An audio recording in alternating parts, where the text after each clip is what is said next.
So the brand new iPhone 13 models have been announced and they look absolutely amazing. So today I've decided to make you guys an ultimate buyer's guide for all the iPhone 13 models, and also to avoid some mistakes along the way in choosing which model is right for you. So first of all, in this ultimate buyer's guide for the iPhone 13, I've decided to go over kind of the obvious mistakes that a lot of people could make in choosing their brand new iPhone 13. After this, I'm actually going to tell you which iPhone 13 I think is best for each kind of type of user out there right after doing the mistakes. But let's first of all start with mistake number one. Now this one is quite hidden well, and Apple didn't even talk about this actually in their Apple September event, and that is the actual iPhone 13's all of the models are actually slightly thicker than the iPhone 12 models. In fact, also the camera arrays on the back, the little cubit you see, is actually slightly larger than what you get on the iPhone 12 models. And what goes along with this is that if you decide to buy yourself an iPhone 12 case because you think the 13 looks very similar to the iPhone 12, the iPhone 12 case will not fit your iPhone 13 model, no matter what model it is. Each model, like I said, is slightly thicker and that camera array is bigger. So you will have to buy yourself a brand new iPhone 13 case. Do not buy yourself an iPhone 12 case because it will not fit. Now mistake number two is actually to do with the last generation iPhones, the iPhone 12 models. Now a lot of you guys out there go and buy yourself the last generation iPhone when the newest iPhone comes out because the price is reduced, and for example pre-owned sort of iPhones or second-hand iPhones come down much more cheaper.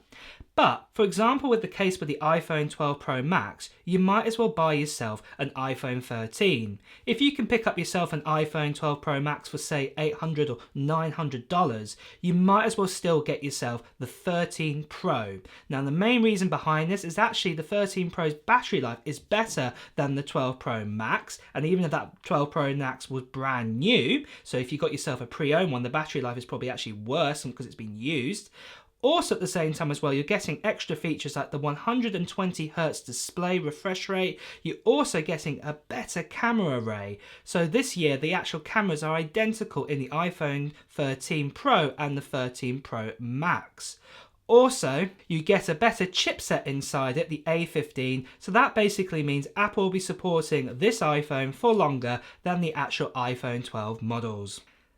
Now the next mistake is don't buy yourself an iPhone 13 mini unless you fit into one of these categories. Now straight away, I'm not saying the iPhone 13 mini is a rubbish iPhone. It is a superb iPhone. It's got fantastic specs, but one of the things that lets it down is got to do with its battery life.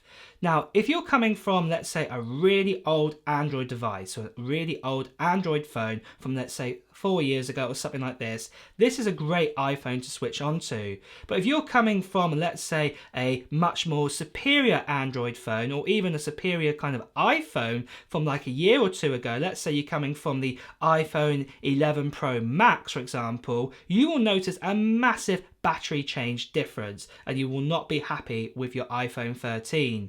So like I said, unless you're coming from a really old iPhone or you're coming from a really old Android device, I wouldn't get yourself the iPhone 13 mini.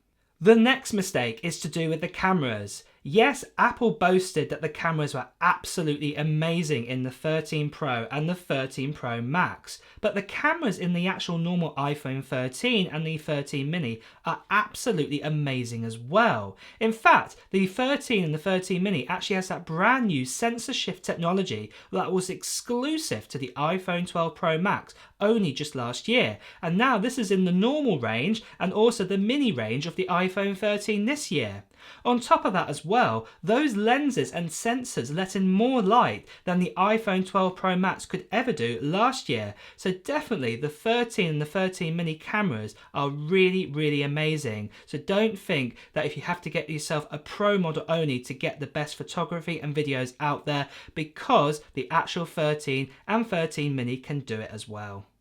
For the next mistake, it goes in line with that last mistake in picking a Pro over a normal iPhone 13, and that is to do with cinematic mode. Cinematic mode is available on every single iPhone 13 model this year, so don't think if you want those cool video effects of cinematic, you have to buy yourself a Pro model. Go and get yourself just a normal 13 or a 13 mini instead. The next mistake is to do with one of the biggest upgrades that was put inside the iPhone 13 Pro and the 13 Pro Max, and that is to do with the 120Hz refresh rate display put inside those phones. Now everybody is saying that 120Hz refresh rate is amazing, and to be honest, it truly is. It is really, really good. But if you're just a kind of a user who just, I don't know, just scrolls around on the internet, doesn't, do really loads of photography, doesn't really watch, high definition videos or really, really intense 3D games, then a 60Hz panel on a normal iPhone 13 and a 13 mini will do absolutely fine for you guys. At the end of the day, what you've got to remember, up until this point now, we've only had 60Hz refresh rates on iPhones, and they've been absolutely amazing. So, you don't have to make that jump if you don't want to. The next mistake is to do with that brand new ProRes format, what is coming out for the iPhone 13 Pro models. Apple have secretly put down in some of their text that for you to be able to use this brand new ProRes format is that you need to have an iPhone 13 Pro or Pro Max with 256GB of storage or above. So if you buy yourself the baseline 128GB model, it won't be available on that 13 Pro. Also, something else to do with ProRes, it only records at 1080p 30 frames per second. It does not record at 4K with 60 frames per second, for example. The next mistake is to do with the charger. Last year, Apple shocked us with taking the charger out of the iPhone 12 box. Well, I'm afraid to say this year it hasn't changed. So if you're coming from, let's say, an iPhone 11 or older, and you're going to sell that older iPhone with the charger, you will need to get yourself a brand new charger for your iPhone 13. And one of the best third-party chargers out there is from Anker, and you can pick this up really, really cheaply from Amazon, and I'll be putting a link for this in my description, and it charges by USB-C, and you get a USB-C to Lightning cable in the box with your iPhone.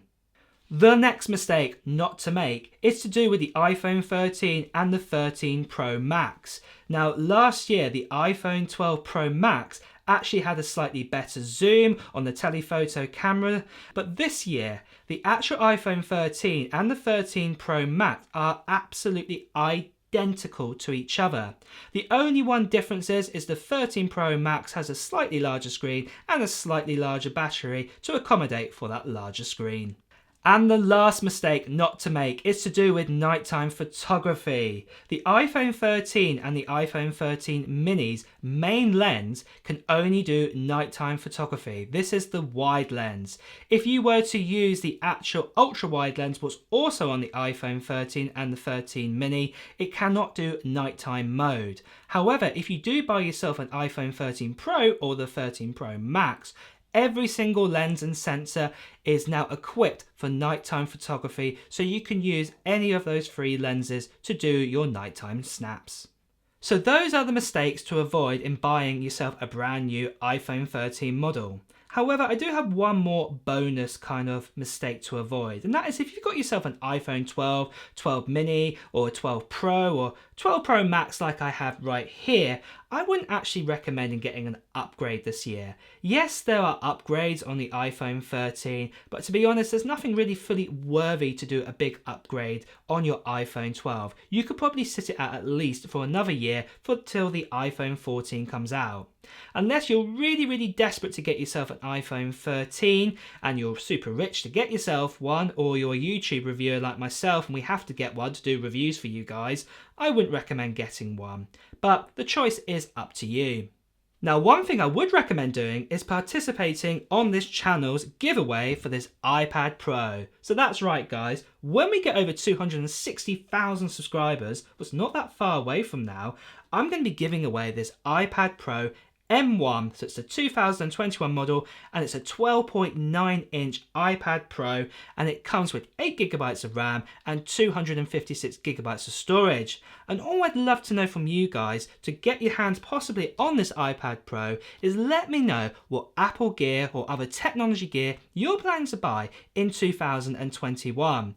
Put it down in the comments below, and also at the same time as well, make sure that you subscribe to the channel and hit that notification bell, because when we get over 260,000 subscribers, I'll be announcing who the winner is and you'll want to get that notification. Also at the same time, if you're enjoying watching this video, please also do press the like button. Well, let's now get on and talk about the actual ultimate guide for the iPhone 13 models and which one you should pick for your needs. So first of all, let's talk about the iPhone 13. To be honest, this is going to be the iPhone what's going to sell the most in numbers. It is the best overall iPhone what you can get, the best bang for your buck as it were. It's got a great battery life, it's got some great cameras inside it. In fact, the battery life is actually better than what you're going to get on an iPhone 12 Pro, for example, and the normal iPhone 12 that came out last year. And also that the cameras are even better than what's inside the iPhone 12 Pro Max minus the telephoto lens, because they let in so much more light into those actual lenses and sensors. This is a great iPhone to pick if you're upgrading from the normal iPhone 11, or if you're upgrading from the normal iPhone XS or the XR or the XS or the XR, whatever you want to call it, or if you're coming from, let's say, any of the iPhone 8 models or the iPhone 7 models or the 6S models or all the way below that. This is a great iPhone to upgrade to because it gives you the best of everything. The next iPhone is the iPhone 13 mini. Now, believe it or not, this has got the exact same specs as the iPhone 13 normal, just that it's got a smaller screen. It's got a 5.4-inch screen where the iPhone 13 has a 6.1-inch screen,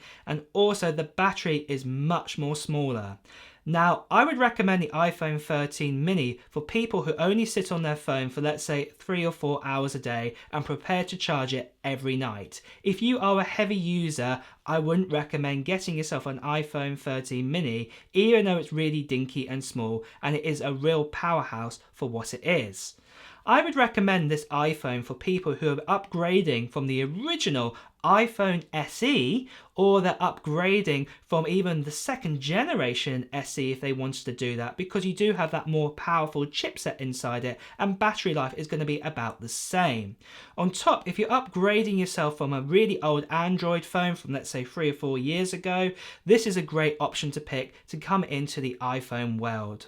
The next iPhone is the iPhone 13 Pro. It's exactly the same size as the iPhone 13 normal, so it's got the same battery inside it, for example, but you get all those extra features like a 120Hz. You get all those pro kind of photography lenses on the back for videos, so if you want to do that brand new cinematic mode with some great better lenses compared to the iPhone 13 lenses. I'm not saying the 13 lenses are bad, but they're just a little bit more extra special. Also, I would say this is a great phone if you are going to be a pro user. So if you are a person who loves to do your TikToks, or if you're a person who loves to be a video creator, you can't go wrong with this iPhone. Also, pick the 256GB option if you want to use that new ProRes video format that Apple are bringing out later on this year, because you can't use it on the 128GB option. I would say that the iPhone 13 Pro is definitely for users who are coming from, let's say, an older sort of flagship Android phone. So let's say the Galaxy S10 from Samsung, or let's say the Huawei P30, for example. Or if you're coming from an iPhone, it's great if you're upgrading from, let's say, the iPhone XS or XS Max, or also the iPhone 11 Pro Max models as well, or the iPhone 11 Pro. And the last iPhone is the iPhone 13 Pro Max. And as I've already said earlier in this video, the Pro Max doesn't actually have any extra features compared to, let's say, the iPhone 13 Pro. Yes, it has a bigger display at 6.78 compared to 6.1 inches, what you get on the normal 13 and the 13 Pro. Yes, you also get the same kind of features of that 120 Hz display. You also get those updated camera lenses, what are Pro camera lenses that let in more light. You can do all that nighttime photography, what you can do with the Pro. But the main difference is that definitely that bigger screen, and also you're getting a slightly bigger battery put inside to accommodate for that bigger screen, so you will get a slightly larger battery life. I would definitely say this phone is for people who are upgrading from, let's say, an iPhone 11 Pro Max, or let's say you're even upgrading from a 10s Max if you want something a little bit more powerful, you know, a bit more of a bigger screen, because you're used to a bigger screen what you had on your 10s, for example. I would also recommend this phone if you're upgrading from, let's say, a Galaxy S20, for example, or if you're upgrading from any kind of newer kind of flagship phones. This is definitely a phone to upgrade to because you've got that bigger screen and you'll be more comfortable with it. Well guys, that is the end of this ultimate buyer's guide to the iPhone 13 models. I hope you've enjoyed it, and if you have, please do press the like button. Also at the same time as well, if you want to hear the latest Apple news, reviews and comparisons just like this, please also make sure you hit the subscribe button followed by the notification bell. Until next time guys, I'll see you soon.